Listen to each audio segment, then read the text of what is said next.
there'll be some people who trickle into the room and we'll just keep going.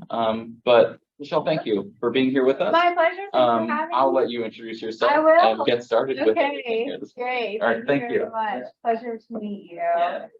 I'll shut this door. Okay, great. Thanks, So hi, everybody. Thanks for coming. My name is Michelle Batt, and I am an attorney in the area. So I was brought to you by Paula. Yeah, we just met recently, put in contact by a mutual friend, and she suggested that my presentation might be something of interest to her congregation. So I currently am a staff attorney with Church World Service, and I work in their immigrant children's program. But in my previous career, I was a public defender. I was a public defender for 7 years, including 5 here in Lancaster. And all total, I have about 10 years of experience in the criminal system. And it's something that has touched me personally, even before getting into my career. So I am passionate about what I'm going to be speaking about today, coming from a place of, kind of seeing the problems up front. Beyond that, I am very happy to be here because it's a timely topic, right? Lancaster County right now, we're in the process of talking with designers to build a new jail, right?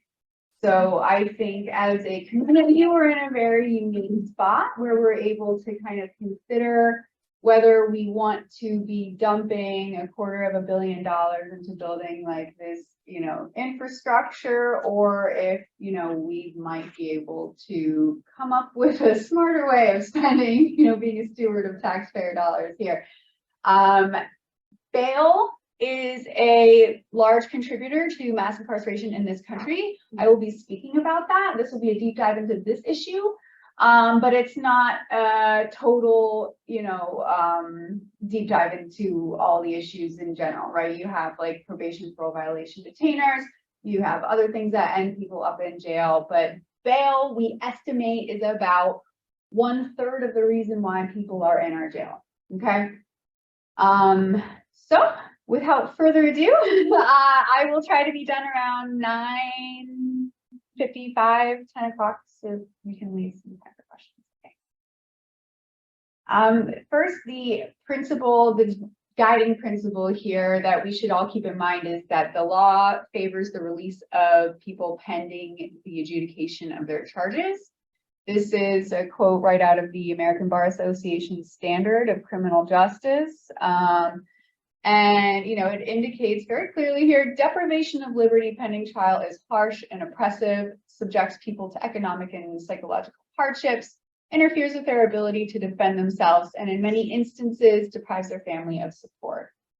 This is kind of one iteration of the very many times you see this in our laws, that people are presumed innocent and we shouldn't be punishing presumably innocent people. Just a little bit of the nuts and bolts of how bail in Pennsylvania works. In all cases, people are generally, I'm sorry, can you? I'm trying to figure out why it won't go on that thing. Oh, for admit, yeah, I see.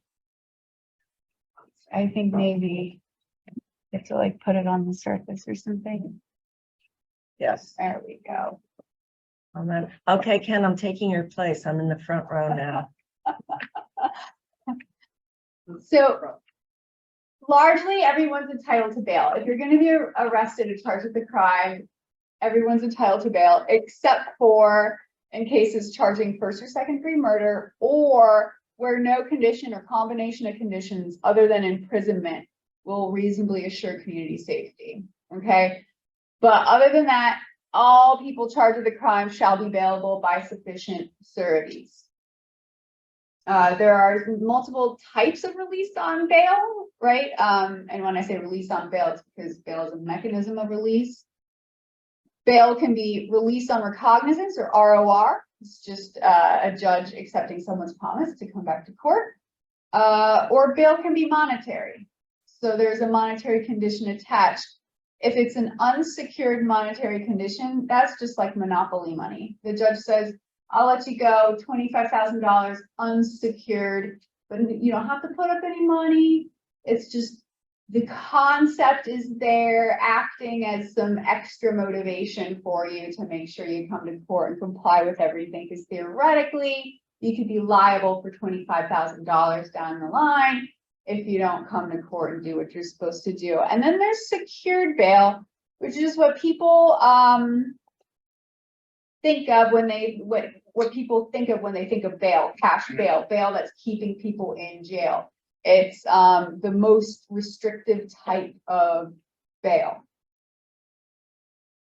The purpose of bail is to secure the person's presence at court. And again, cash bail or secured bail is the most restrictive type of bail. And the rules here in Pennsylvania say that it should only be set where it's reasonably necessary to ensure the defendant's appearance and compliance with the condition of bail. The theory is, again, people with monetary skin in the game are more likely to come back to court. But, you know, bottom line is that bail is a mechanism of release and it is intended to be posted. And, you know, how do we know that, right? Bail is not supposed to be excessive. It's supposed to be reasonable, all that stuff, right?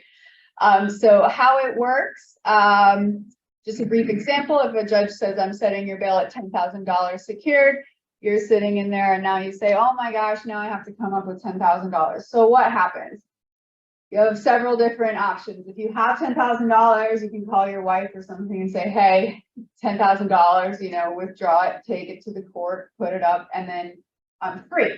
And then at the end of the case, what happens, like once you go to court, you do everything, doesn't matter if you're guilty, innocent, somewhere in between, you get the money back at the end of the day because it's just supposed to be to ensure your presence. If you don't have $10,000, you might be able to afford the services of a bail bondsman. Bail bondsmen are insurance producers, or insurance agents. They don't need $10,000 from you, and they don't have $10,000 cash, right? They operate by writing a insurance-backed surety bond. And then they charge the person a non-refundable percentage of the bail. So most commonly about 5%. So if someone has, you know, $500, they can get a bail bondsman to put up that money or to write that bond.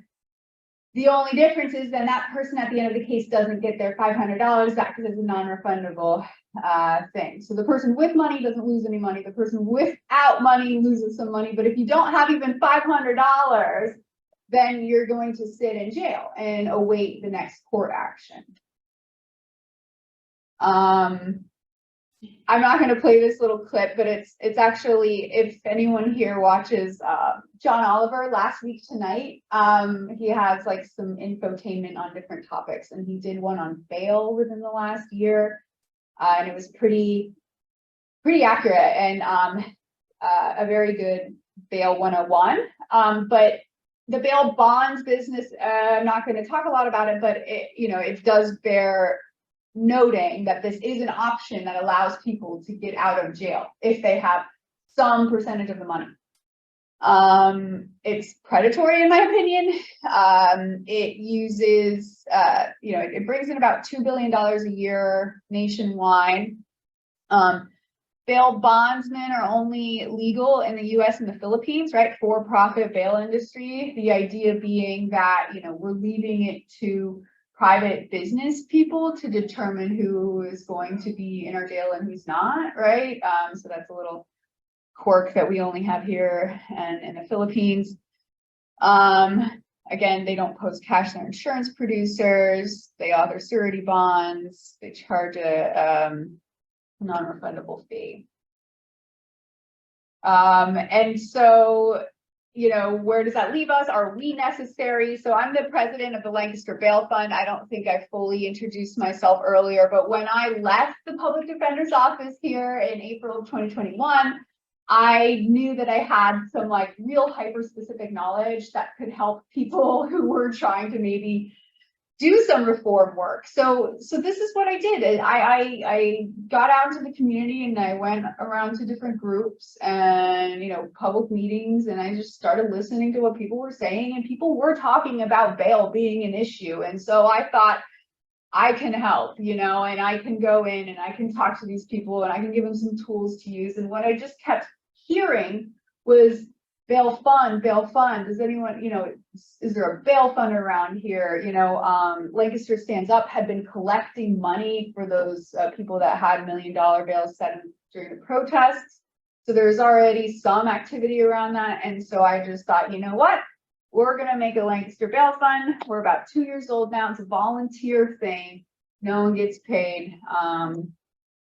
You know, so all of our donations just go into posting bail. Are we really necessary though? People can get out for bail with bail bonds and everything like that. And I say yes. So just looking at the overall trend over time, the last, you know, 50 years or so, this is from the Barat Institute of Justice. There has been a 433% increase in the rate at which we incarcerate people pre-trial in this nation. And it's not that easy to see maybe because this is light blue right here. But you can see this demonstrates that the unconvicted population, which is, you know, pre-trial, that's the dark blue here. That's the population that's been growing in our nation's jails. Not people that are guilty of anything, people that are innocent. That's the population that's been rising over the last several decades. Some more big picture view from just like national statistics. We have pretrial detention in 2002 at about, you know, 182,000 people, and then pretrial detention 6 years ago, about, you know, 500,000 people every night are going to sleep in our nation's jails, having been convicted of nothing. And I'm gonna say this now, and I'll probably say it again, but like data has been very difficult to get a hold of. But I guess racial data has been even more difficult to get a hold of. According to the Prison Policy Institute, the last time we actually had a good pulse on racial data for our pretrial population in our nation's jails was 2002. But you can see the percent of people that are incarcerated pretrial, legally innocent in our nation's jails that are Black is almost 50%. Whereas, you know, 20 years ago, Black people comprised 12% of the total US population. And you see something very similar happening in our jail as well, which I have some slides on that too. Lancaster right here in our backyard, we're no exception to this national trend. Okay, these are just some numbers that I pulled from what limited data there is available. But right now, you know, our jail, the total beds available in our jail is 1,085. For an average daily population in 2021, 722, only 31% of that population were serving sentences, right? So 70% legally innocent. That's about 500 legally innocent people per day in our jail in 2021. About the same thing last year, 2022, 784, 38% of that was serving sentences, 62% were being detained pre-trial. It's about 485 legally innocent people every day. As a percentage of the county budget, like what we spend on keeping that jail actually running is about $30 million a year. So if you take that as a percent of the budget, that means that we're actually spending as taxpayers currently, not even thinking about this like $250 million, you know, capital project that we're going to spend to build a bigger jail, but we're spending about $20 million per year just to detain legally innocent people in this county, in our backyard, with our taxpayer dollars. And we do have a problem here. So this is one, there's not a lot of data, like I said, but this is one thing which is, which came out in December 2021. Which is a study by the ACLU of Pennsylvania. And what they did is they purchased a whole data set from the Administrative Office of Pennsylvania Courts that reflected the arrest and bail data for every criminal case in Pennsylvania in the years 2016 and 2017. And they did this study and they found that, you know, magisterial district judges, who are the judges setting bail, are routinely setting bail too high for people to afford.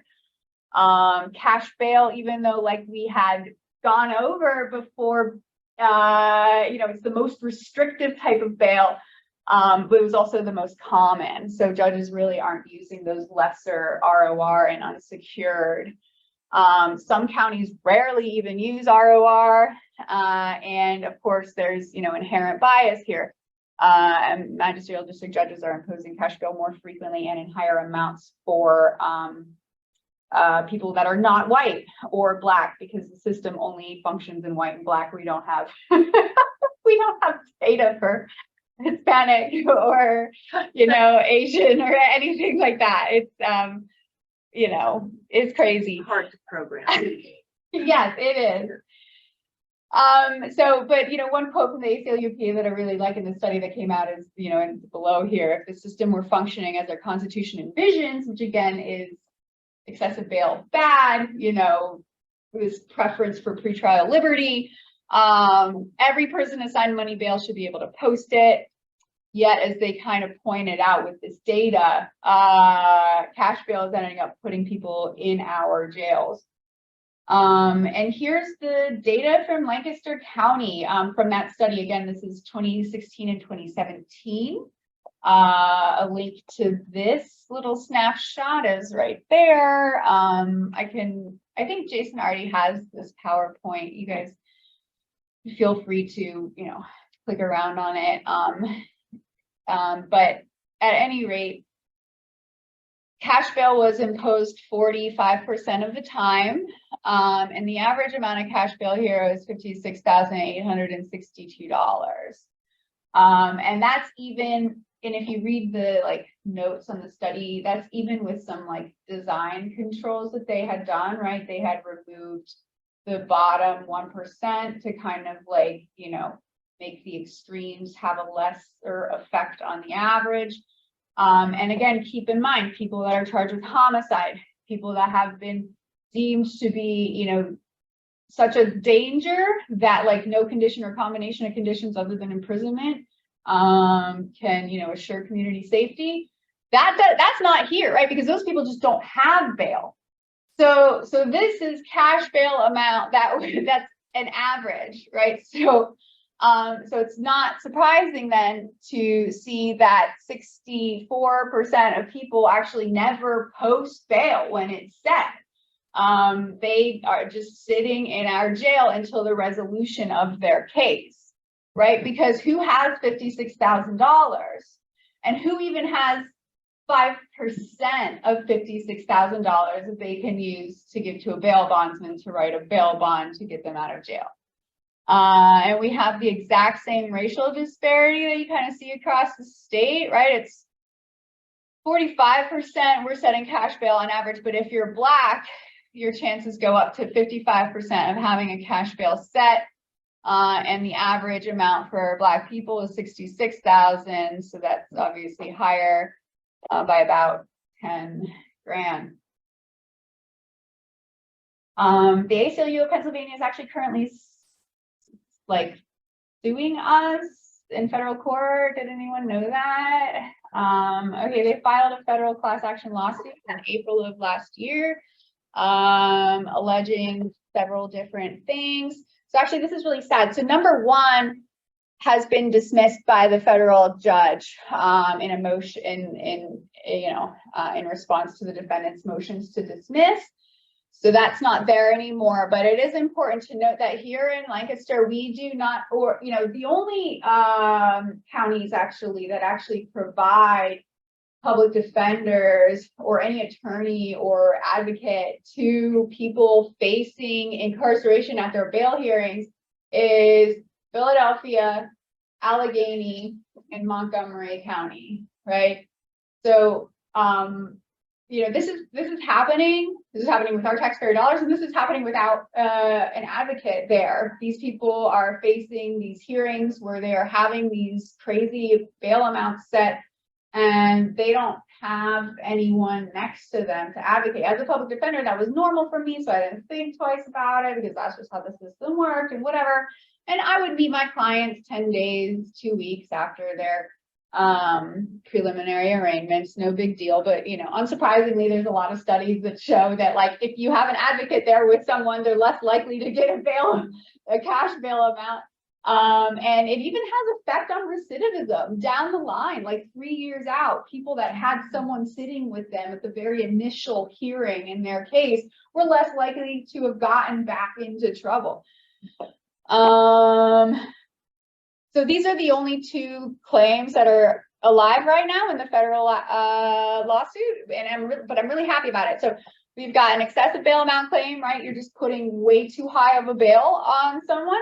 And then we have an equal protection violation. And this is a two-parter. So it's excessive bail being set, but it's also excessive bail being set in connection with a hearing that's just like so devoid of any procedural due process, right? I mean, the judges have like a set of questions that they have to ask people. And if you go and you watch these hearings, they're like 60 seconds long. It's like, they're just not even a hearing. It's like, hi, Mr. Sanchez Vargas, you've been charged with this. I'm going to set your bail at $300,000. Bye, and then equal protection violation, obviously, because people with money get to be free and those without have to sit in a castle. Why does this matter? Obviously, so there's all sorts of societal costs, and this issue is starting to get a lot of attention nationally. I don't know if you heard, like, Illinois is now the first state to kind of like get rid of cash bail for a big section of offenses. New Jersey kind of has something similar. There's a lot of reforms happening across the state or country, because people are realizing, listen, we can't swing any more further in this direction. Like, we got to bring it back down. This is getting expensive. Not to mention, it's not good for community safety, right? So this is a quote from the U.S. Commission on Civil Rights. They did a study that came out in January 2022 called The Civil Rights Implications of Cash Bail, and it's a great read. I personally haven't gotten through all of it, but it's a study. And what they find is that, listen, there's a statistically significant and positive correlation between longer periods of pretrial detention and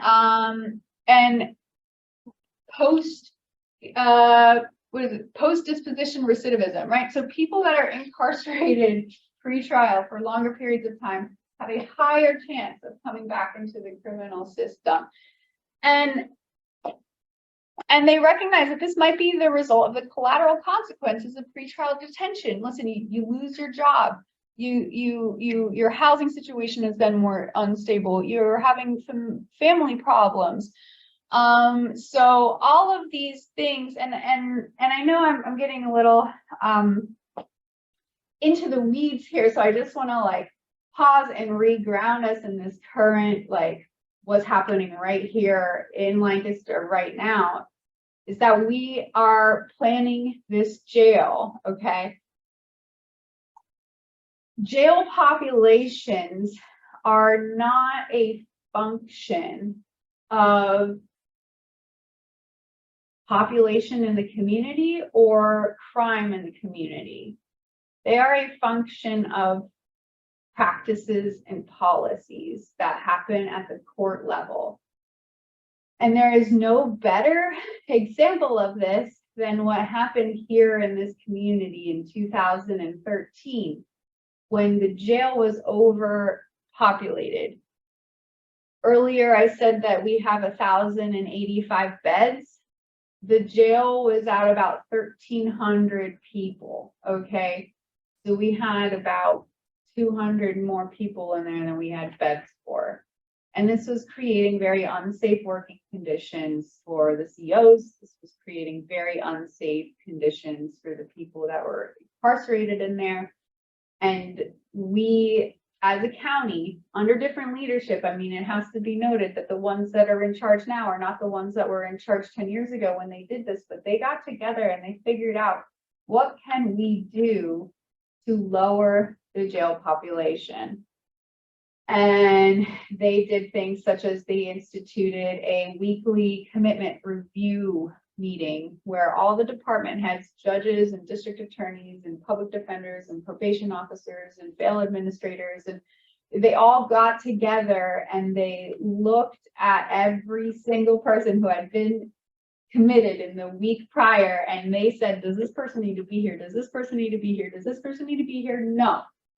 And they got rid of them, right? They went down and they figured out, people are really sitting in our jail for very long. What can we do? And they did something as radical as they added more court dates to the court calendars, which enabled cases to move through the system faster. And right now, we're not even near breaking ground yet on this new jail. We're not even talking about how big they want it to be. But we are kind of in the planning phases, and we've already contracted with some outside agencies to do things such as they wrote a report on, they called it a needs assessment report. The needs assessment report guides us to figure out what is it that we need when we're looking at building a new jail. And in that report, you don't have to listen to the crazy lady. Like in that report that we paid millions of dollars for as a county, it's noted in there. It says it in black and white. And I didn't have the opportunity to revisit my slides with this, but you can find it online. It's lccfca.com or something, and it has all the documents pertaining to the new jail. And it says this, that it's not a function of the population. So it uses this formula of average daily commitments, how many people we're putting in jail on a daily basis, which we can modify, right? And then it uses length of stay, and then it calculates a projected daily population based on those two things. How many people are we putting in there and how long are they staying? And it noted that we as a county have a length of stay, an average length of stay that's about twice the national average, right? And right now we're sitting at about like 750 average daily population, but it notes that if you even just lower the length of stay for 3 days, that daily population is going to drop down 50 people. So you just make average stays there 3 days shorter, you're dropping down 50 people. That could be the difference between, do we need, because they're building this thing in 64 bed units, which are about $10 million each. So do we need another 64 bed unit for $10 million? Or do we need to just figure out a way to, like, you know, expedite these cases for, you know, quicker through our system? So anyway, like there is a very, very practical reason why all this it matters to us here in our community now that we're staring down the barrel of like a $250 million like capital project, right? Why does this matter? Well, it matters to our bottom dollar, but it also matters to things like community safety and, because what we're doing right now by detaining people for an indefinite period of time is actually having the opposite effect of what people might think it is. It's creating the conditions that we like to punish criminally in this society. So anyway, end of rant there. Civil rights, I highly recommend you read this, peruse through it. Here's another quote for it. Defendants and their families are financially affected by the increasing bail amounts, obviously, but there's a correlation between the imposition of monetary conditions and increased likelihood of people suffering from housing insecurity, unemployment, loss of child custody, increased risk of criminal behavior in the future. Being incarcerated during the pretrial period can also undermine an individual's ability to freely interact with their lawyer to mount a defense. And you cannot underestimate how important that is in the criminal system. It can limit, and then further, pretrial detention can limit someone's ability to demonstrate that they are acting responsibly. If someone's out in the community and is able to continue caring for their children, going to work, it means a lot to a judge when you come back to sentencing and say, hey, listen, you know, I don't need to be incarcerated, but how can you demonstrate that if you've been in jail for the last 8 months? It's also, you know, throwing people in jail, it has very negative consequences in terms of like health outcomes, right? I don't think we fully appreciate how difficult it is to like reconstruct someone's entire medical history if you're just like snatching someone up from the street and putting them in jail, right? So like that period, the just initial month of incarceration could be very deadly for medical reasons, but also for, as you can see, all these other reasons. So, you know, it also matters, I think, because of diversion and destruction of resources. Here's that 70-acre plot of land that we plan on building the jail on. Beautiful Lancaster County farmland. And, you know, my position is if we weren't incarcerating as many people, maybe we would not need to, you know, build a gargantuan jail. Because we're not talking numbers right now in terms of like the jail that we want to build. But the commissioners want to build bigger, right? Because it makes sense, right? We're a building, so we might as well build it bigger, right? So now our jail for 1,000 beds is gonna, you know, they want like 1,200 or 1,500 have been some numbers that have been thrown around. And yeah, it matters for the perpetuation of race. Oh yeah, so here's their blueprint. Here's, you know, they obviously we haven't even started planning, but this is their blueprint. And like I said, up here, you can see that they actually have this written out to have, it's a little fuzzy the way it came through on here, but they want to have something like 1,175 beds with the potential to expand it to 1,575 beds. And I don't know if you guys remember the youth intervention center that was built like 20 years ago. That was also on the peninsula of the Conestoga. And there was a lot of talk back then about like, gosh, are we building this too big? You know, maybe we shouldn't do that. And there were some people that said, no, but we really need to build it big because kids are bad and we got to throw them in jail, right? And now, fast forward to where we are now. So what they ended up doing is they kind of compromised, and they were like, okay, we'll only build it for 96 children at a time, but we'll lay the foundation and lay the concrete and everything like that to expand it to like 150 or something like that. Long story short, that was the most expensive capital project that we ever undertook as a county, and they never ended up expanding it because we don't need a juvenile detention center for 150 bad kids at a time. Currently, we're only like putting about 5 to 8 children in there per day. So it's a gigantic waste of resources. And that's kind of what they want to do here, in my opinion. Okay, so down here, I actually put a site to where the documents can be found pertaining to the new jail, lccfpa.com. But, you know, one thing that I think is really interesting about this new jail project is that we are,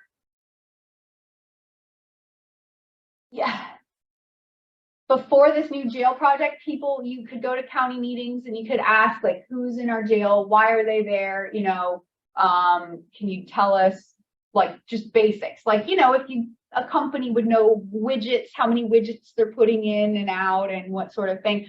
We don't have that with our jail until we started building this new one, and the companies that we're contracting with want to know the answer to that question so that they can design a new one for us, you know, so they want to know who are we incarcerating, why, and for how long or whatever.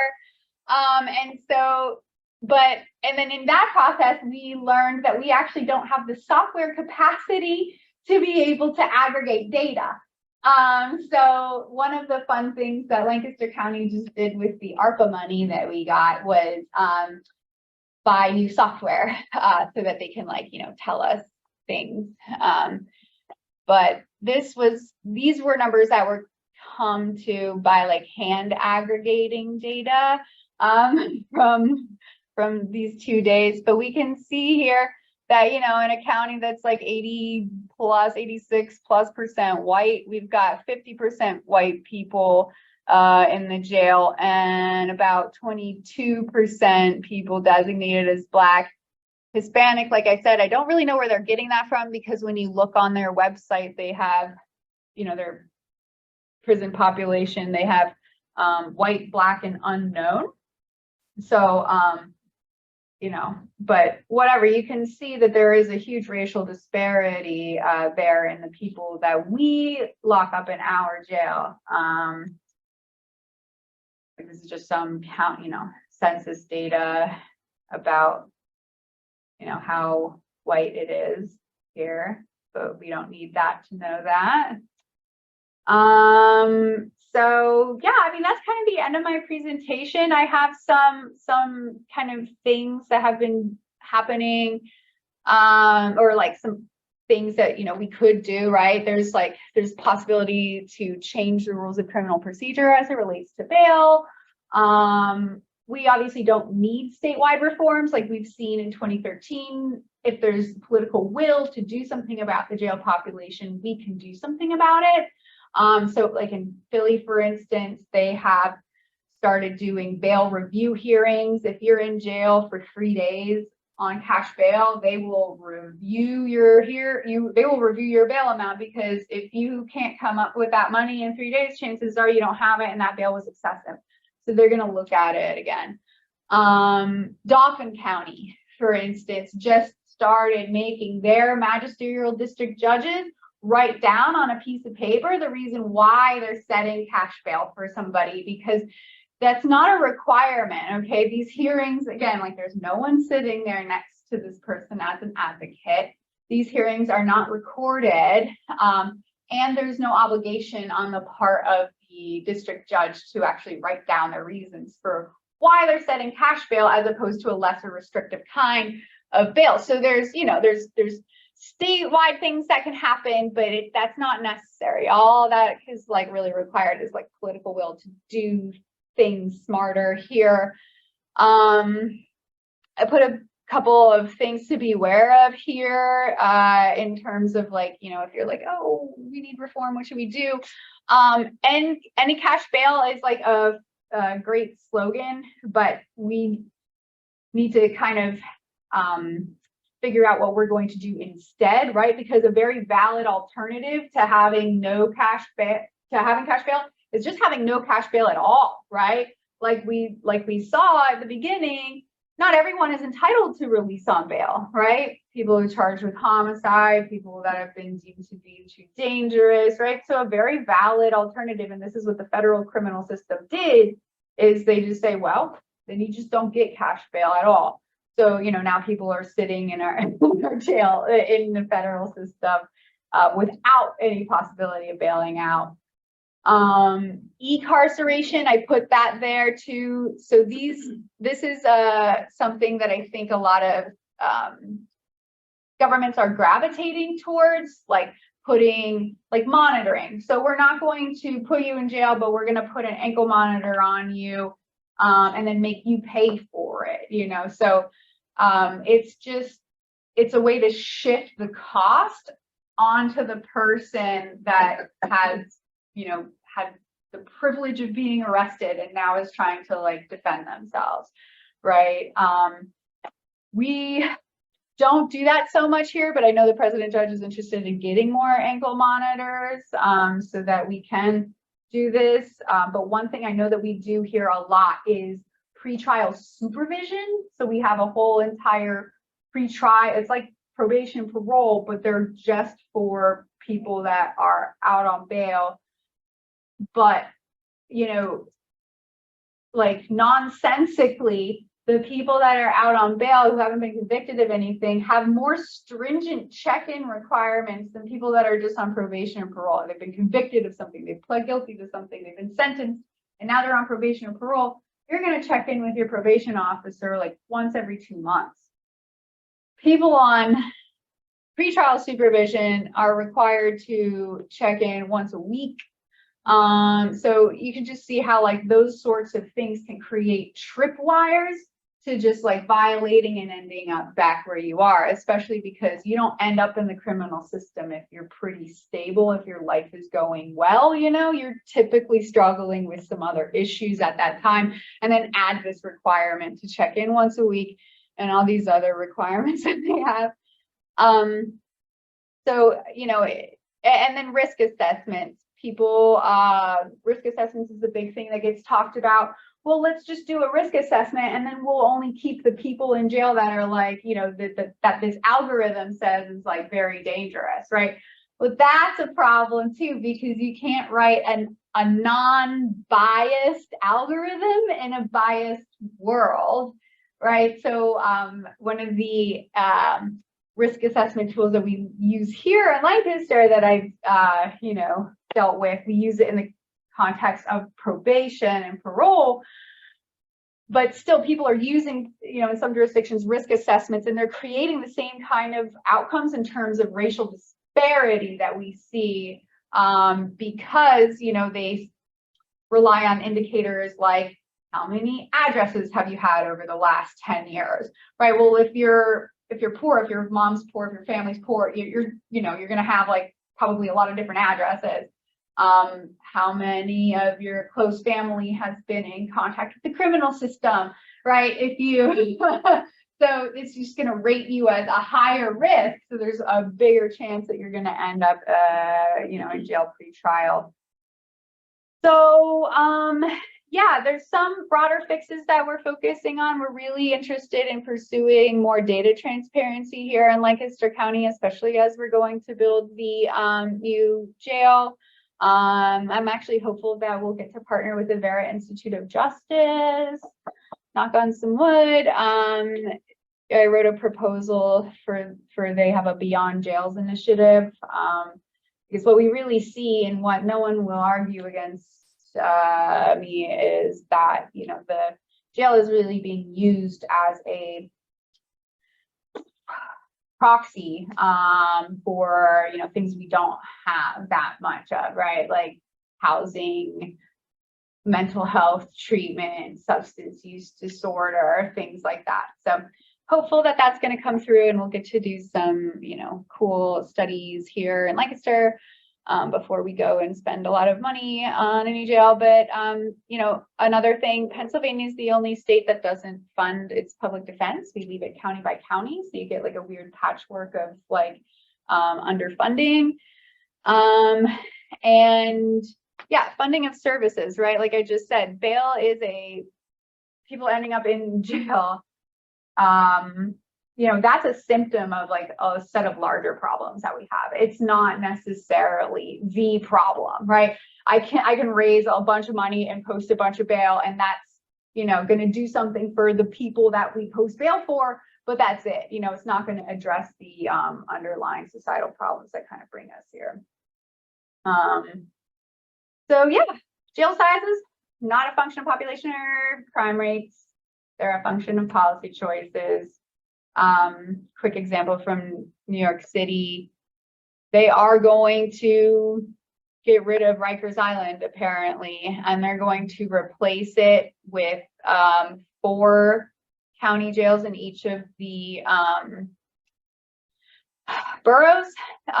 So, you know, Manhattan with a population of 1.6 million, their jail is going to be 825 beds. That would be, if, you know, the equivalent is if we had a jail with 275 beds, which we could do.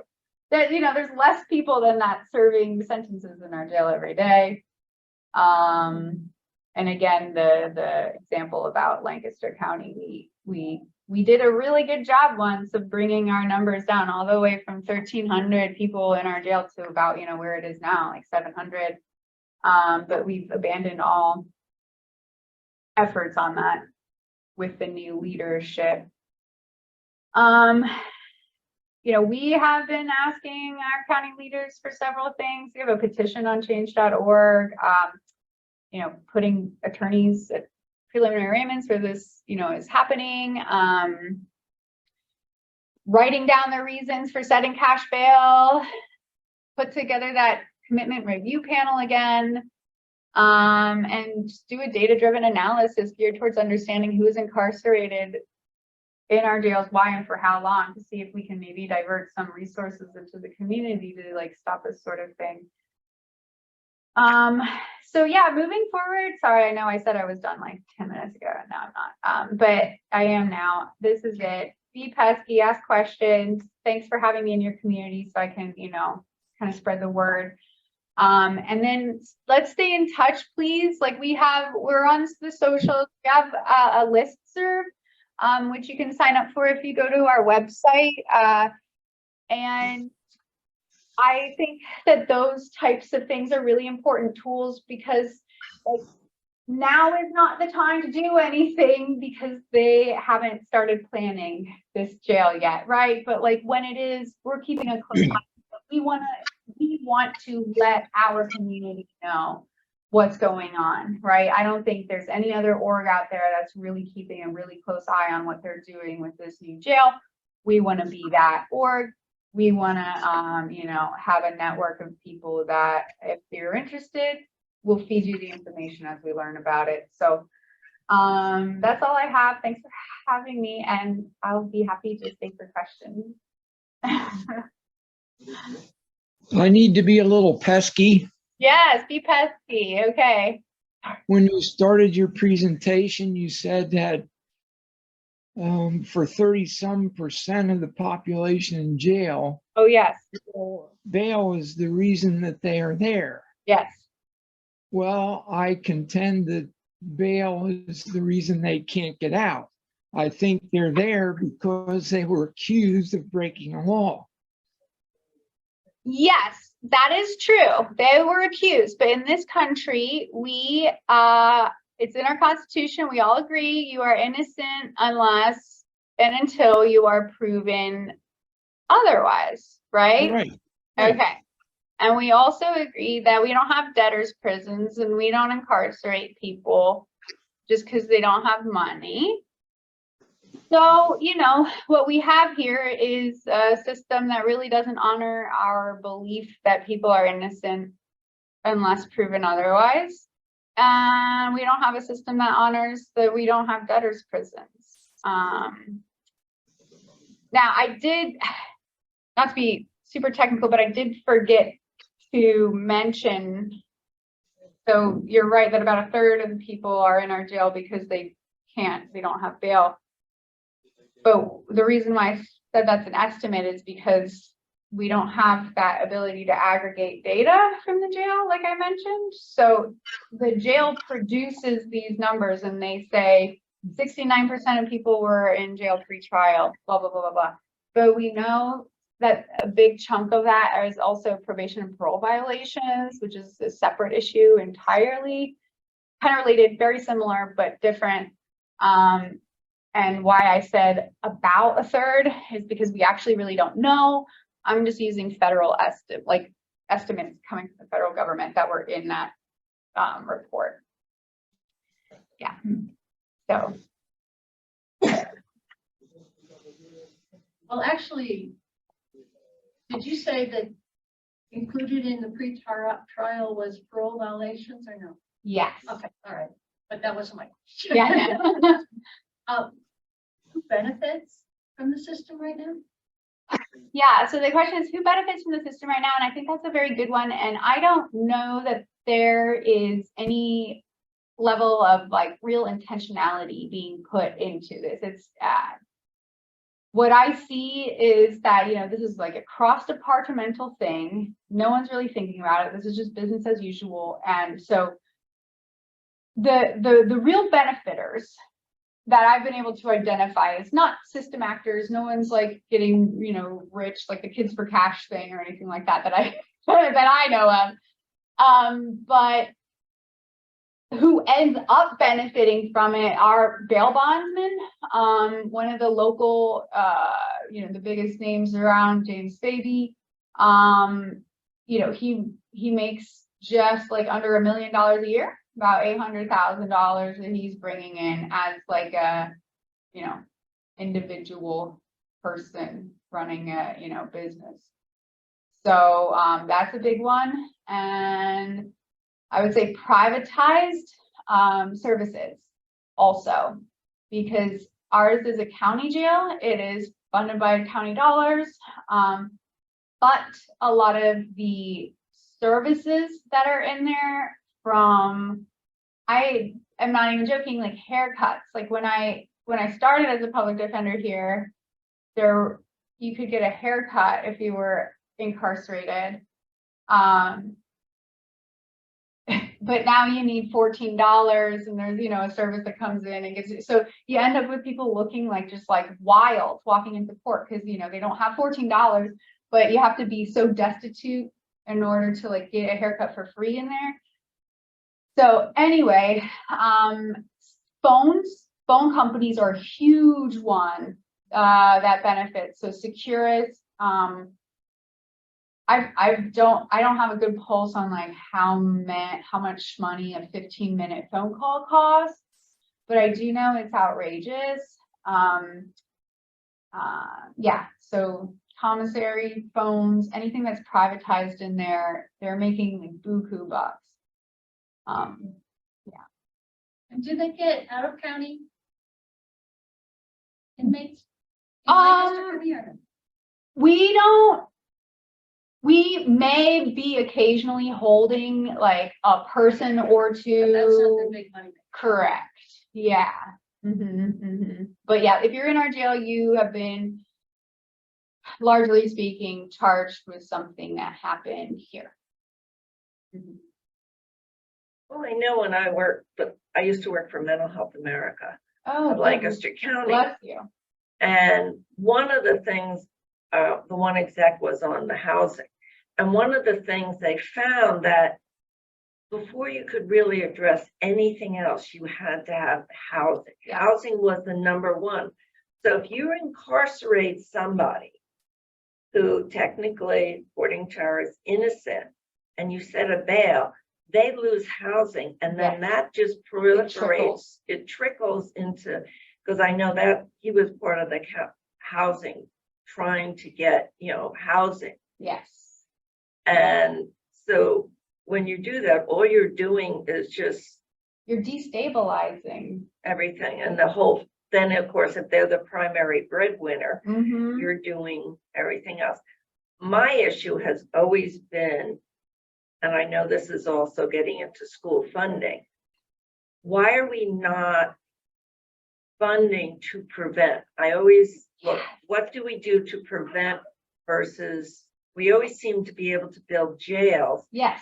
And I don't know if you want to Google sometime, the New York Times years ago, had a big article, and it showed, and I think this is prior administrations, the libraries and jails, and then it showed libraries in inner cities.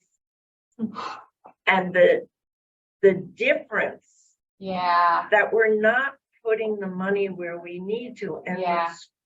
And Lancaster, I know there's a big fight because of Lancaster School District, but one person wrote, it takes a village. If you're in a low income family, you need other services than maybe us who are middle class up that can provide our kids. Yes. And I that's always been a bone of my contention.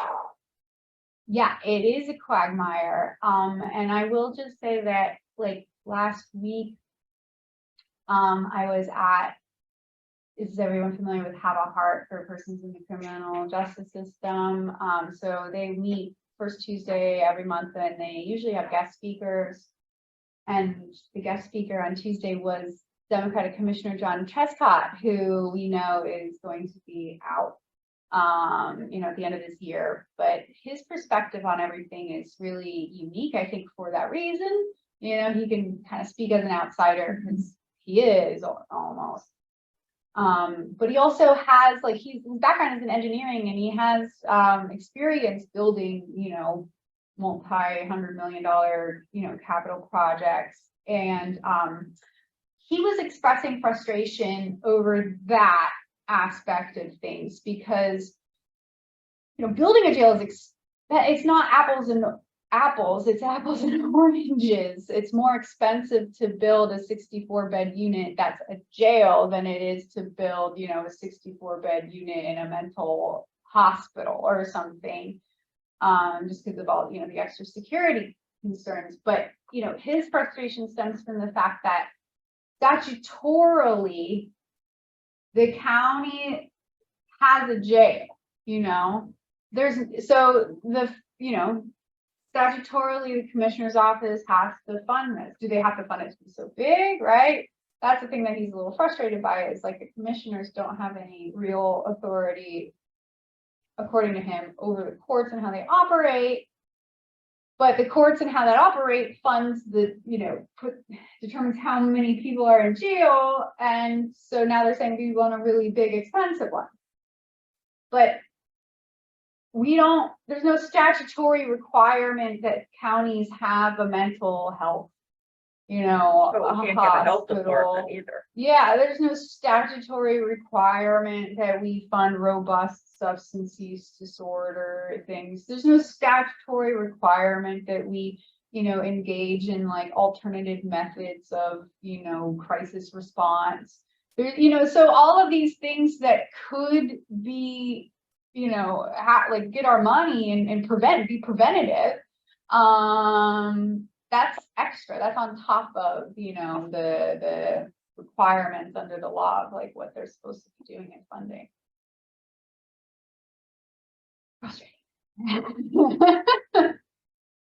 I have a question about the prison. Yes, the sir. Stock exchange prison industrial complex. Yes, sir.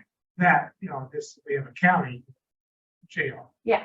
But, I grew up in Wisconsin, and my hometown is transformed by a prison that's a for-profit right next. I mean, it just changed the economy of everything. Yeah. There's pressure to fill it. Yeah. So yeah. the benefit question is important. It is important, and thank you for bringing that up.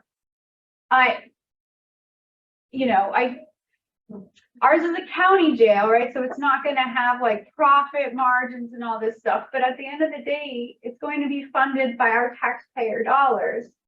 And do we want to be filling, whether we're filling it up or not, it's still going to cost us the same to build it. We think we want to build it for $1,500 or something like that, Thankfully, we're not privatized. So there's not that push to fill it up. But you're right that it is it's a big concern that I have, that we're going to turn this beautiful, landscape into a jail we don't need, just like Yick. Yick is a travesty. And it's hidden, so people can't see it. Yeah. People can't see that we have like just, wasted this money, destroyed this nature for nothing other than this scare like thing that we're afraid that, and what if there's a lot of juvenile crime and we don't have anywhere to put them, but that. Yes, sir. All these comments and all the presentation and everything here dances around the central issue of power. Who has power and who doesn't. I came in here ignorant. That's where I would work best. And I don't know what your background is, but where is your power base? I've heard you make statements that make me feel like you're on the outside without power. You've mentioned county commissioners, they have political power. They also have a vested interest in remaining in power. Yes. And in conservative Lancaster County, put them in jail. Yes. Votes. Yes. So I'm curious about you and your source of power, how you leverage it. Yeah, thanks. This is an ongoing question that I think about all the time. Well, if you missed my intro, I am an attorney and I do have knowledge with the system. So that was at first my idea. I'm like, geez, no one knows what's actually happening. That's my power, right? I can go out and kind of betray this secret, you know, to the system and let everyone know what's actually happening with their taxpayer dollars. But I'm not an organizer. I'm not an activist. I mean, I guess I am now, but I don't have any background in thinking about things like this. What's been decided most recently among the people that I've been working with, so I'm part of a group through Power Interfaith, Lancaster County, and we've recently decided that, you know, going out into communities, talking, educating is great, but we recently decided that we need to be a little bit more strategic with who we're targeting and why. So like, the Hourglass Foundation, for instance, has an ear to the president judges, you know, like they meet behind closed doors all the time to talk about things. So we're doing some power mapping to figure out who are the most like persuasive players, because no one agrees that this is good for us. And I think the power, what I really hope is the power, is this new jail that we're talking about building. It's all theoretical until, you know, you can talk numbers, and not even the Republican commissioners, I don't think, would be, you know, happy to see such a large expenditure if we can demonstrate that it's not necessary, you know, and maybe their base wouldn't like it either, right? So Maybe truth is power. maybe. I don't know. Well, and maybe part of the thing is now that they're spending the money on software, Yes, then we'll we know, can be hopefully. able to pull out that then you can address. And just thinking about Yes. what you were saying about, okay, yes, build the jail for those who technically have been proven guilty.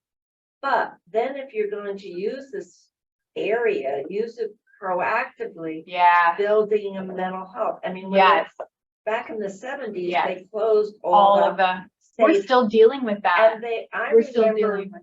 Oh, yeah. working in Harrisburg, there were people I'd encounter on the street that were just let out, Mm-hmm. and nothing was ever done for those people. So maybe, I don't know how we do it, but targeting, okay, you want to Yeah. build this, but we know we need this. Why don't you have Yes, like a mental health hospital, you know, that Yes. day treatment, inpatient, and the same, and go that route, so we're proactive. I think that that's the route the advocacy has to take, really, because I can't point out this problem and not point out a solution to it too, you know? And I think that has to be the way to go. And that to me is more of a selling point to the population, that we're gonna get to the root problem Yes. Yeah, rather than just dump them in jail. thank you. Thank you. Yes. Thank you. Thank you very much. That is a long food for thought. That has always been a bone of contention of mine. No, we need to go back. Yeah, and